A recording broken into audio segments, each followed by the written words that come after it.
Welcome to Searching the Scriptures. Our Bible teacher will be Gunther von Harringa Sr. In this series of studies, we will be focusing on the book of Judges. In Acts 17:11 we read, "These were more noble than those in Thessalonica, in that they received the word with all readiness of mind, and searched the Scriptures daily, whether those things were so." So without further ado, let's look into God's Word, the Bible. Good evening and welcome to Searching the Scriptures.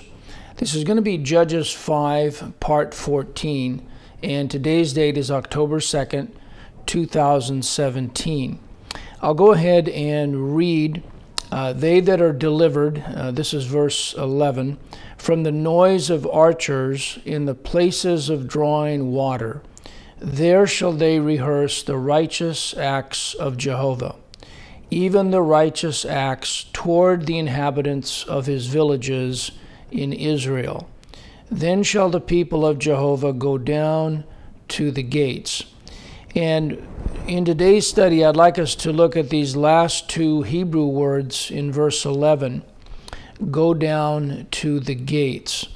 And the word go down is Strong's number 3381, and to the gates is 8179. And besides here in Judges 5:11, they appear in 8 other citations. And so I'd like us to take a look at those today. For example, in verse 52 of Deuteronomy 28:45 to 52, we find these two words in the context of God's curses upon Israel for her disobedience. "Moreover, all these curses shall come upon thee, and shall pursue thee, and overtake thee, till thou be destroyed, because thou hearkenest not unto the voice of Jehovah thy God, to keep his commandments and his statutes which he commanded thee. And they shall be upon thee for a sign and for a wonder, and upon thy seed forever. Because thou servest not Jehovah thy God with joyfulness and with gladness of heart, for the abundance of all things. Therefore shalt thou serve thine enemies, which Jehovah shall send against thee, in hunger, and in thirst, and in nakedness, and in want of all things. And he shall put a yoke of iron upon thy neck, until he have destroyed thee. Jehovah shall bring a nation against thee from far, from the end of the earth, as swift as the eagle flieth, a nation whose tongue thou shalt not understand. A nation of fierce countenance, which shall not regard the person of the old, nor show favor to the young.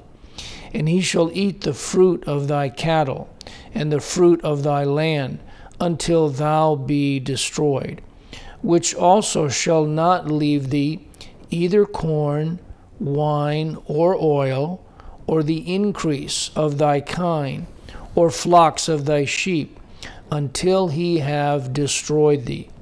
And he shall besiege thee in all thy gates." That's our word. "Until thy high and fenced walls come down, wherein thou trustest, throughout all thy land. And he shall besiege thee in all thy gates, throughout all thy land, which Jehovah thy God hath given thee." And we know that Deuteronomy 28 includes both blessings as well as curses. The blessings were listed prior to these verses here, and this nation of a fierce countenance has to do with Nebuchadnezzar, with the Babylonians. They would come in the process of time, 539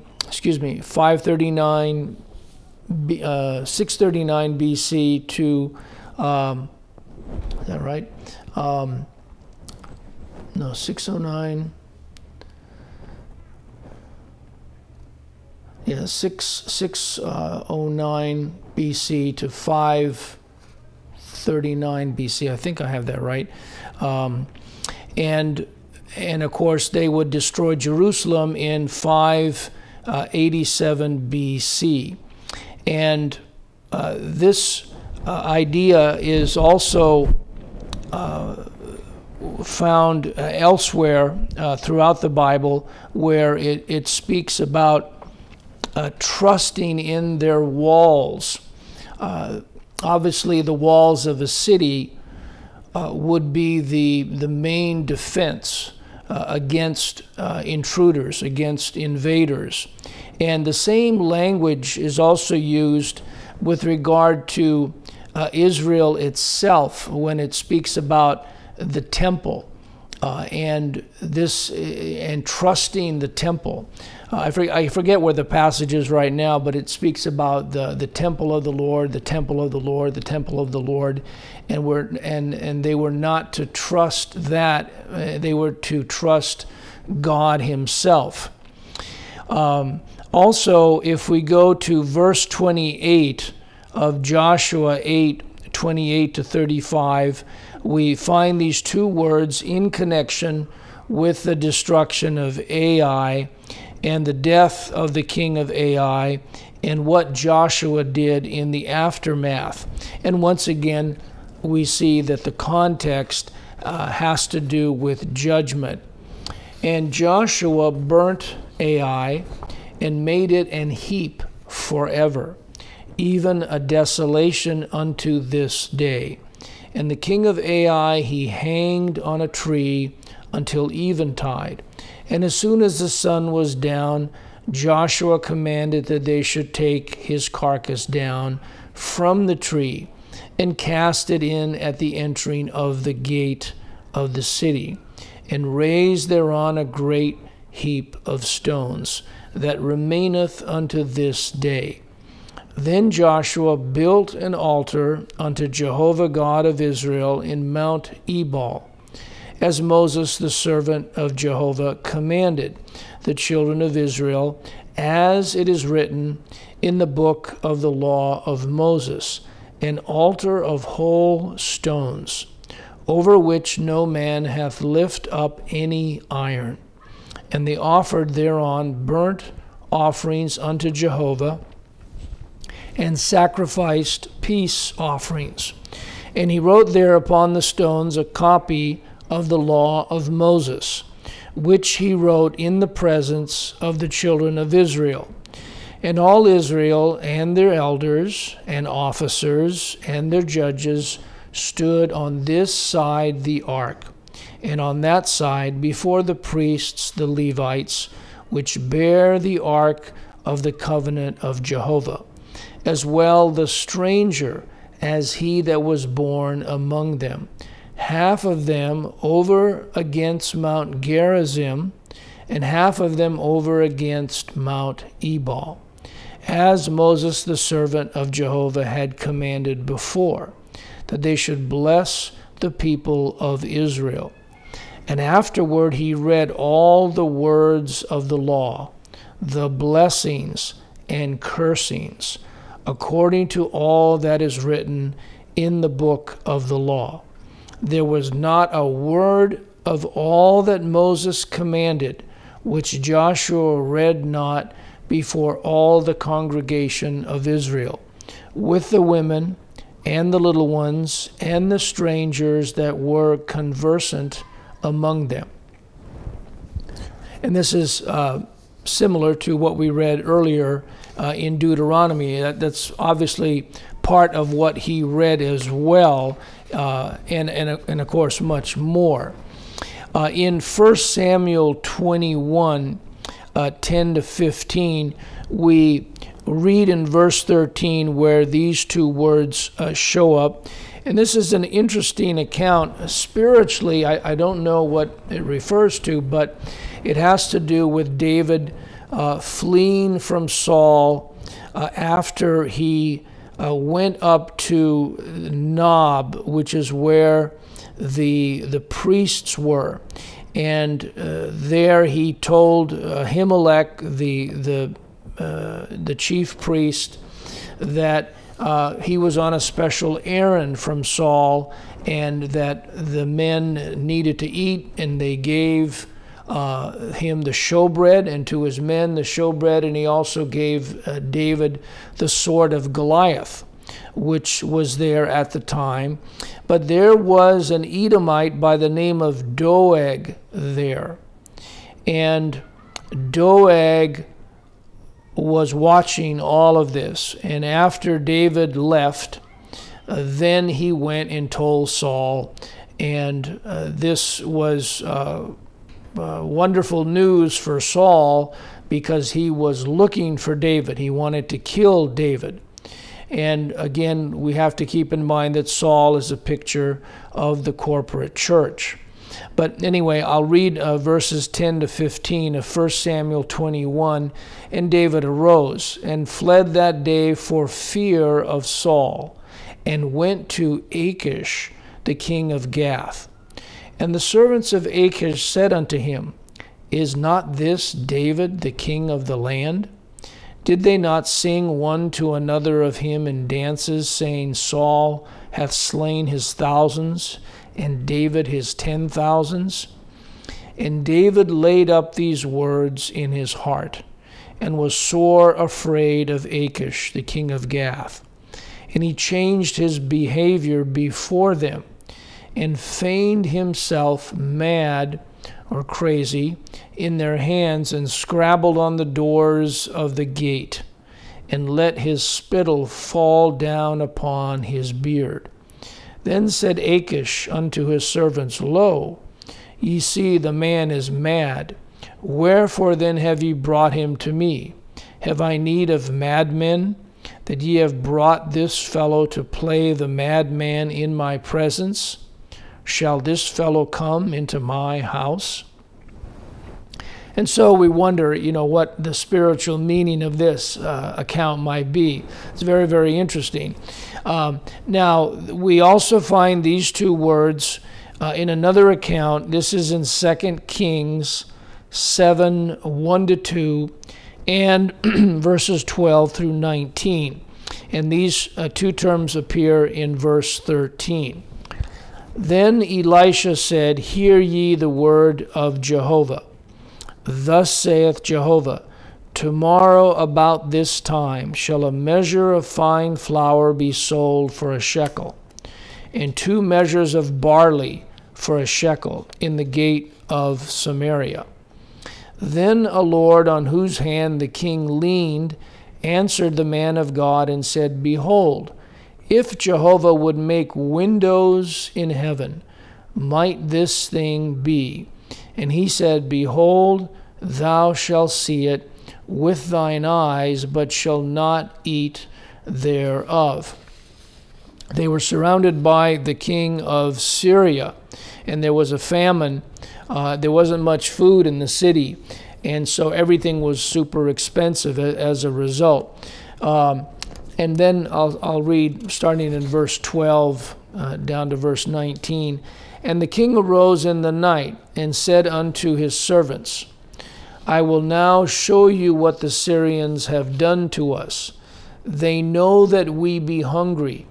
Therefore are they gone out of the camp to hide themselves in the field, saying, When they come out of the city, we shall catch them alive and get into the city.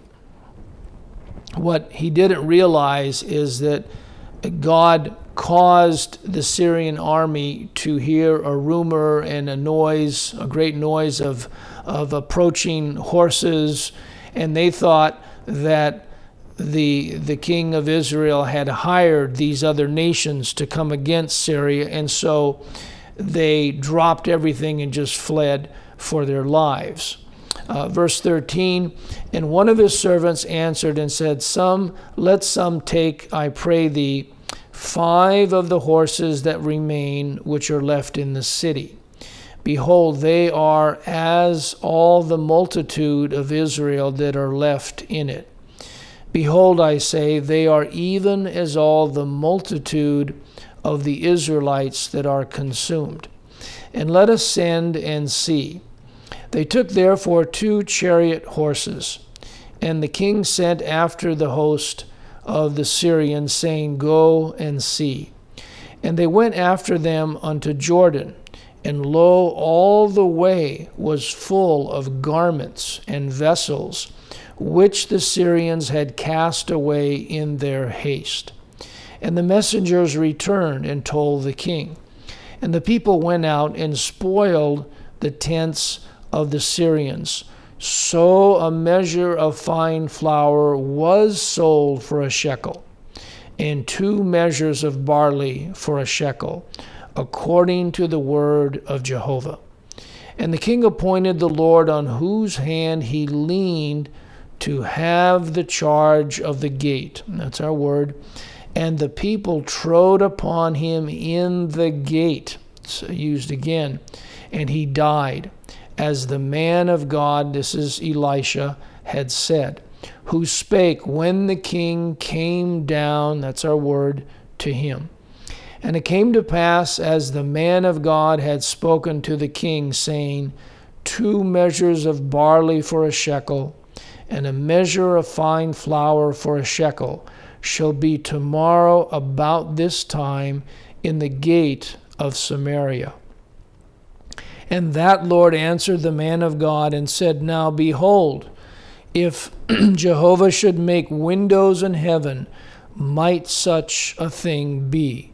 And he said, Behold, thou shalt see it with thine eyes, but shalt not eat thereof.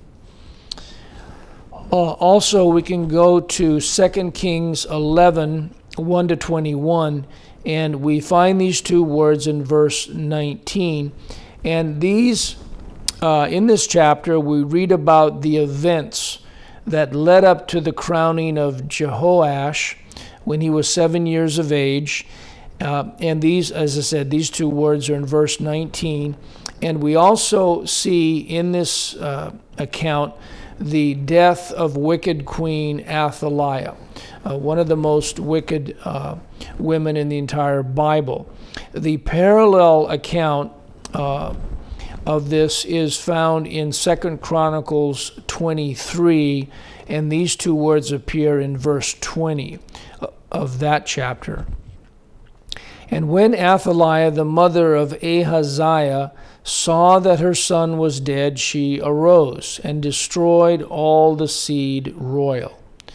But Jehosheba, the daughter of King Joram, sister of Ahaziah, took Joash, the son of Ahaziah, and stole him from among the king's sons, which were slain.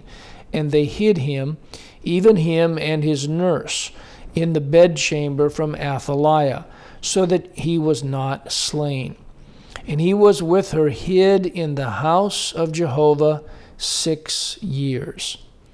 And Athaliah did reign over the land.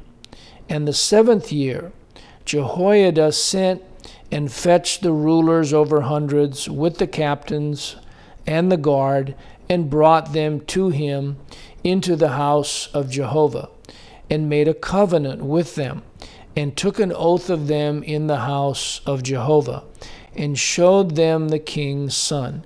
And he commanded them, saying, This is the thing that ye shall do. 1/3 part of you shall enter in on the Sabbath, shall even be keepers of the watch of the king's house. And 1/3 part shall be at the gate of Sur, and 1/3 part at the gate behind the guard. So shall ye keep the watch of the house, that it be not broken down. And 2 parts of you, of all you that go forth on the Sabbath, even they shall keep the watch of the house of Jehovah about the king. And ye shall compass the king round about, every man with his weapons in his hand. And he that cometh within the ranges, let him be slain. and be ye with the king as he goeth out, and as he cometh in. And the captains over the hundreds did according to all things that Jehoiada the priest commanded. And they took every man his men that were to come in on the Sabbath with them, that they should go out on the Sabbath, and came to Jehoiada the priest. And to the captains over hundreds did the priests give King David's spears and shields that were in the temple of Jehovah. And the guard stood, every man with his weapons in his hand, round about the king, from the right corner of the temple to the left corner of the temple, along by the altar and the temple. And he brought forth the king's son, and put the crown upon him, and gave him the testimony. And they made him king, and anointed him. And they clapped their hands, and said, God save the king. And when Athaliah heard the noise of the guard and of the people, she came to the people into the temple of Jehovah. And when she looked, behold, the king stood by a pillar, as the manner was, and the princes and the trumpeters by the king. And all the people of the land rejoiced, and blew with trumpets. And Athaliah rent her clothes, and cried, Treason, treason! But Jehoiada the priest commanded the captains of the hundreds, the officers of the host, and said unto them, Have her forth without or outside the ranges, and him that followeth her kill with the sword. For the priest had said, Let her not be slain in the house of Jehovah. And they laid hands on her, and she went by the way by the which the horses came into the king's house, and there was she slain. And Jehoiada made a covenant between Jehovah and the king and the people, that they should be Jehovah's people, between the king also and the people. And all the people of the land went into the house of Baal, and brake it down, his altars and his images brake they in pieces thoroughly, and slew Mattan, the priest of Baal, before the altars. And the priest appointed officers over the house of Jehovah. And he took the rulers over hundreds, and the captains, and the guard, and all the people of the land. Excuse me. And they brought down the king from the house of Jehovah, and came by the way of the gate of the guard to the king's house. And he sat on the throne of the kings. And all the people of the land rejoiced, and the city was in quiet. And they slew Athaliah with the sword beside the king's house. 7 years old was Jehoash when he began to reign.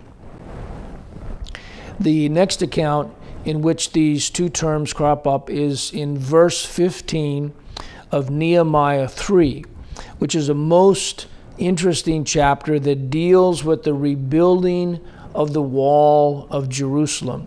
And we know that the wall typifies salvation during the day of salvation. And what is especially noteworthy are the various gates. There are actually 10 in all, and 6 towers, as well as other landmarks around the periphery of the wall, and the various people that are named who were assigned a particular segment of the wall to repair. And of course, we don't have time to nor is it, in the scope of our current study in Judges, but we just wonder, really, it's fascinating to think of what the spiritual meaning of all of these details might signify. Then Eliashib, the high priest, rose up with his brethren the priests, and they builded the sheep gate. They sanctified it, and set up the doors of it, even unto the tower of Meah. They sanctified it unto the tower of Hananeel. And next unto him builded the men of Jericho. And next to them builded Zaccur, the son of Imri. But the fish gate did the sons of Hassenaah build, who also laid the beams thereof, and set up the doors thereof, the locks thereof, and the bars thereof. And next unto them repaired Meremoth, the son of Urijah, the son of Koz. And next unto them repaired Meshullam, the son of Berechiah, the son of Meshezabeel. And next unto them repaired Zadok, the son of Baanah. And next unto them the Tekoites repaired. But their nobles put not their necks to the work of their Lord. Moreover, the old gate repaired Jehoiada, the son of Paseah, and Meshullam, the son of Bezodiah. They laid the beams thereof, and set up the doors thereof, and the locks thereof, and the bars thereof. And next unto them repaired Melatiah the Gibeonite, and Jadon the Meronothite, the men of Gibeon and of Mizpah, unto the throne of the governor on this side the river. Next unto him repaired Uzziel, the son of Harhiah of the goldsmiths. Next unto him also repaired Hananiah, the son of one of the apothecaries. And they fortified Jerusalem unto the broad wall. And next unto them repaired Rephaiah, the son of Hur, the ruler of the half part of Jerusalem. And next unto them repaired Jediah, the son of Harumaph, even over against his house. And next unto him repaired Hattush, the son of Hashabniah, Malchijah, the son of Harim, and Hashub, the son of Pahath Moab, repaired the other piece, and the tower of the furnaces. And next unto him repaired Shallum, the son of Halohesh, the ruler of the half part of Jerusalem, he and his daughters. The valley gate repaired Hanun, and the inhabitants of Zanoah. They built it, and set up the doors thereof, the locks thereof, and the bars thereof, and 1,000 cubits on the wall unto the dung gate. But the dung gate repaired Malchiah, the son of Rechab, the ruler of part of Beth Hasarem. He built it, and set up the doors thereof, the locks thereof, and the bars thereof. But the gate of the fountain, this is our word, but the gate, repaired Shallun, the son of Kol-Hoseh, the ruler of part of Mizpah.